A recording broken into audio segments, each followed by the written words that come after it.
Good day to you. You know, if there's one thing that you cannot not do, it's communicate. Think about that. One thing you cannot not do, there's no way that you cannot communicate. Even while you're sleeping, you're communicating. You're tired. You're silent. You're saying you want to keep your thoughts to yourself. It's just impossible not to communicate, so it's something that we're doing all the time. And mass communication is only one kind of communication that grows up within our overall experiences with communication every single waking moment of the day, because that's how often we're communicating. So I am bringing you into this chapter, Living in a Media World, differently than the book does. The book starts out with fake news, talks about how that term has changed over time and is very present in what is known as legacy media as well as online media. Legacy media being those traditional media from the past, TV, radio, newspapers, books, films. Those are legacy media versus newer media, online media, social media, app media, and the internet. Yeah, so the book brings you in through fake news, but I'm coming in through a different angle. I want to talk about how communication is endemic to being a human being. You cannot not communicate, and how does mass communication fit within that? So before we get to that, let's talk about an important definition of communication, which has been expressed by an important professor, George Gerbner. He's actually from the University of Pennsylvania. He's local, even though he's not around anymore. He made his mark on our field. He said that communication is social interaction through messages. That's what we do when we communicate. We're interacting with each other socially, groups of us, through messages. We use speech. We use texting.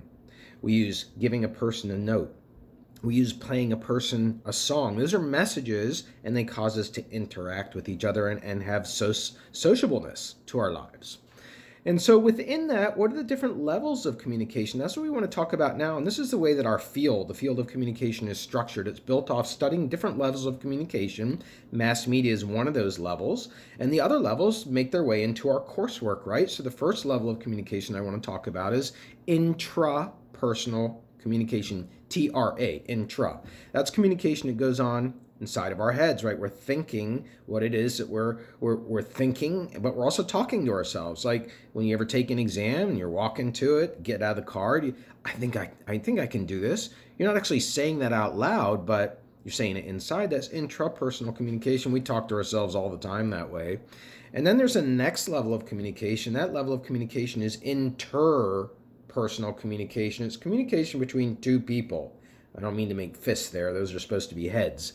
Yeah, two people. It can be in a texting relationship, could be a phone relationship, could be an email relationship, could be a loving relationship, could be father-daughter, could be husband-wife, could be brother-brother, could be best friends. Yeah, interpersonal relationships identify why interpersonal communication is so relationship based. It's because it's about two people that often are in a relationship, some way, shape, or form. And so we have a class called interpersonal communication in our Department of Communication. Then the next level up is group communication, or sometimes called small group communication. It's the idea that when people get into groups, they communicate differently. Team leaders emerge in those group settings. Some people recede into the background, they become shy or slackers. Others put themselves to work as organizers, but they fly below the radar. These are things that happen when people communicate in groups. So we have a whole dimension of the field studying this level of communication, small group communication. We even have a course running in that this semester, CMST 230. And now it takes us to the next level of communication. Finally, we're getting to it. Mass communication. Whereas intrapersonal communication is defined by inside your head, interpersonal communication is defined by between two people, small group communication is defined by amounts of people, 5 people to 15 people. Those are small groups, 5 to 15. Mass media are defined by a technological piece. There's a technology that delivers the message and in effect gets in between. That's what a medium is, right? It's something that comes in between, gets in between the sender and the receiver, the TV station and the audience, the web page designer and the web surfer. That is mass media. And it's also happening in a way that the content is going to thousands or millions of people. When you put a YouTube video up, Yeah, it can get to that many people. You have the potential to mass communicate today. And certainly every time you watch something on Netflix, millions of people are seeing the same show. Not at the same time as you. That's also a mark of mass media. We can be in the same audience but not be watching the same show at the same time. This is mass media. Now, today, because of the internet, a lot of these different levels of communication are mixing with each other. So you have interpersonal communication taking place in front of everybody on Facebook, for example, as when two people get in a fight and they play out their fight on social media. That's an interpersonal level of communication within the context of mass media. All right, next up, we'd like to move on to a model of communication, trying to understand what communication is from a more micro viewpoint, because it's so big, it's so sparse, it's so abstract. You know, if you were to take a look at what an airplane looks like, you go stand next to it, you can't really see it. It's too big. You can't see the other side. You can't see the other wing. You can't see the cockpit if you're standing at the tail. So what do we have to help us show what an airplane looks like? We look at a model of the airplane. So a model for communication is going to consist of different elements that will help us see the communication from a more micro standpoint. And the first thing you have in a model is a sender. It's a source of a message. It could be a person or an organization. It could be an organization like NBC television, or it could be Facebook or Twitter. So you have a sender. And then you have a message. The message is going to be the content that goes out. It's going to be the TV show. It's going to be the newspaper article. It's going to be the web page. It's going to be the meme. That's the content, also known as the message. And then on this side, you have a receiver, also sometimes known as an audience member, somebody who receives that message. And that receiver can turn around and become a sender. The receiver, if you receive a text, you send a text right back. Now you're a sender. And so there's a constant flipping between sender and receiver in our model. Now back to where the sender is on the model. Right next to the sender, we have another element that's called encoding. Encoding is where the sender decides what symbols to use to represent the content. So you could decide the content is going to be humor. Like you can have Seth Rogen humor, and you can have The Simpsons humor. Two different kinds of humor. You can have the Wayans brothers humors. You have many different kinds of humor. How are you going to encode that? What kinds of jokes are you going to tell? What kinds of body language? What kinds of facial expressions? That is encoding. And then on the back side of that, you have decoding. Decoding is done by the receiver or the audience member, and that is interpreting the symbols to understand what they mean. People who are absolutely fanatical about Game of Thrones, they know that certain symbols in that series have deep and long-lasting meanings across several episodes and several seasons. That is because they are familiar with Game of Thrones. They're able to decode the meaning based on familiarity. Others of us, like myself, never seen a Game of Thrones episode. I would miss all of those cues. I wouldn't be able to decode. So decode is another part of that communication model. And then we also have feedback. Feedback is at the bottom of the model. Feedback is what we get from our audience. So we get that today at Dancing with the Stars television show. Feedback comes in, right? People texting, people get voted off the show. We have this kind of interactivity going on in media, and we have traditional ways of feedback occurring as well, where the Nielsen ratings come out and show that the NFL is sliding in ratings. And so the NFL needs to do something to make the audience stabilize and not keep decreasing. That's another kind of feedback that's in the communication model.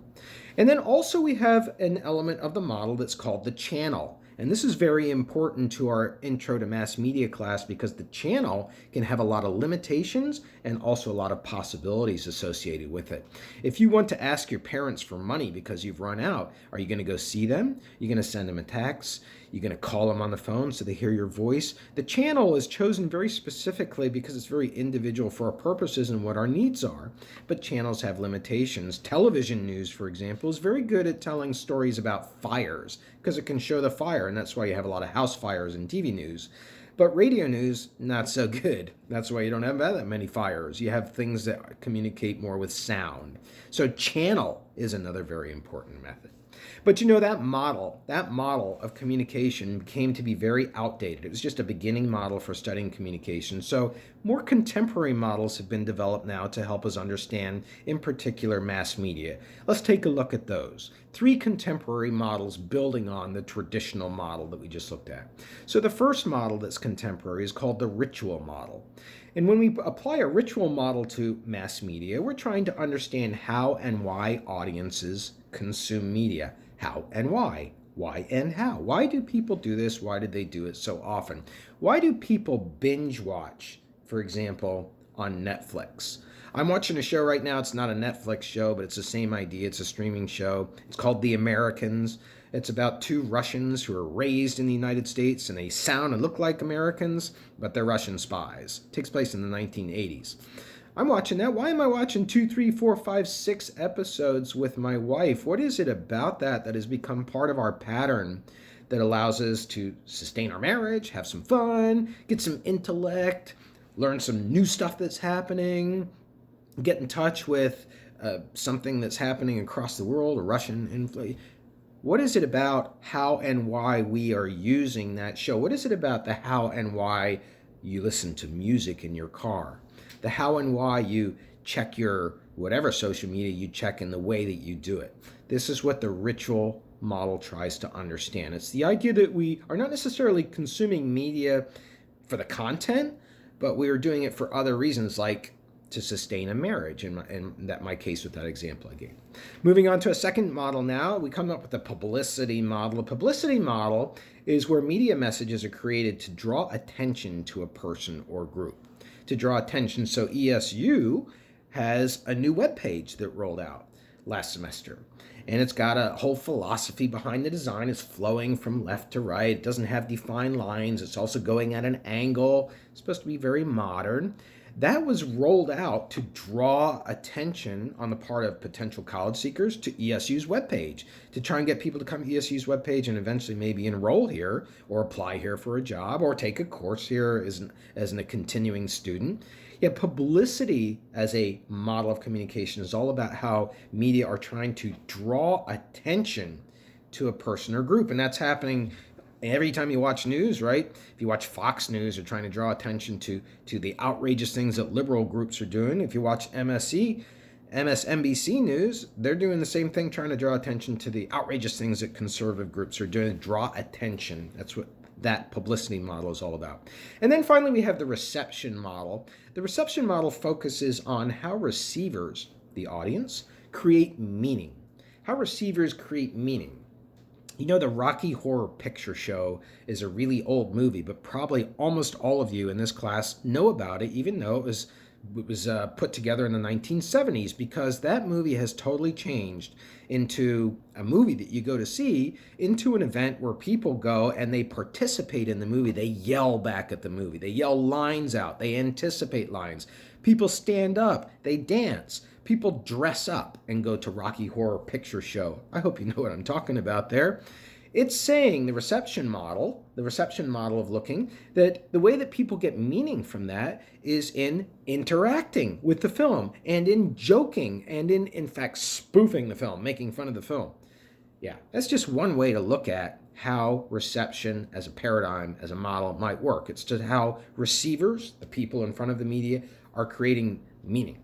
You know, just like 2 people who are watching a football game, and maybe those 2 people happen to be a female and a boyfriend that she's just dating, and they're watching a football game because the father's there, and the female and the boyfriend want something easy to introduce the conversation, so the football game goes on to help the 2 people talk, getting meaning from the football game.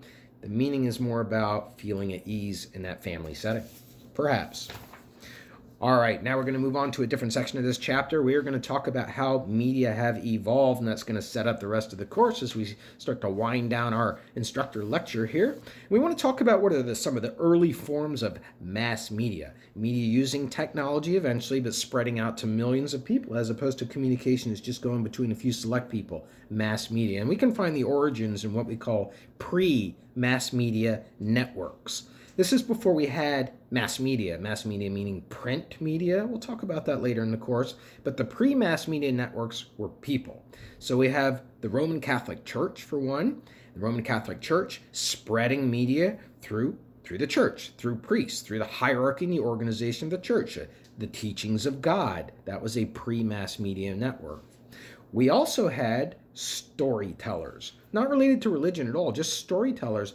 Every village, every community prior to mass media would have people who were either designated to be or just who took on that role as people who would tell stories. And those stories are going to have morals. Those stories are going to be about somebody who went overseas and met some other people who looked differently. And when they came back, they found out that there were riches on the other parts of the world. For example, silver.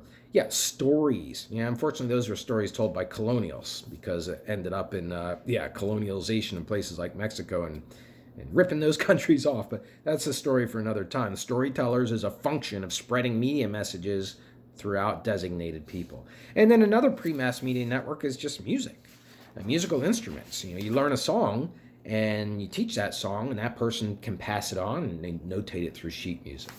Okay, but all of that changes. All of that changes with the arrival of the book. Yeah, the book, like this one. I'm not talking about this specific book, but I'm talking about the book as a medium. Print media. Yeah, that changes everything. That's the first form, really, of mass media. We're going to have a whole class on that, but 1940s, that's when we're talking about. And then later on, 400 years later, we start to get machinery that starts to produce media really quickly. I'm talking about steam engines and gas-powered engines and electricity engines, pushing printing presses, manufacturing televisions. All that comes later, but the game changers in the 1940s with the Gutenberg printing press, we'll be talking about that. Later on, we have electronic networks that emerge. These are going to be electricity-powered mass media generation devices like the telegraph, the gramophone. You may not know those two, but then we get the radio, television, the internet. Now we have electricity powering mass media, and that makes it instantaneous, the delivery of content.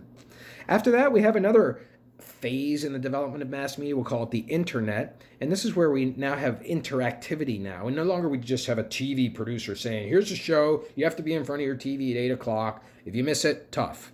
Now we have people who are able to go in with their internet devices, their phones, laptops, and change the content of the show. Yeah. So, and there's more interactivity every single week. You can vote people off shows, just like I've said. And audiences are studied during shows, and you can participate in shows. You can call on the phone and go into a show. You can come in through a Twitter feed or a Facebook Live.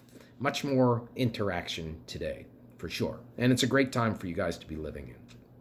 All right, so now we're going to finish up with a final concept, and that's the idea of media literacy. That's ultimately what we're trying to reach here in this class, a literacy. Mostly, you might think about literacy as being the ability to read and write. Well, yes, that's the traditional form of the term, but also there is literacy to understanding how media work. To understand the form of media is not just a given. Try handing your mom or your grandmother the latest iPhone and see if they can figure it out. It takes literacy to be able to understand media, and that's what this course is about. Understanding the literacy of TV, radio, newspapers, books, films, and the internet. That's what I hope to achieve by the end of this course. Have a great day.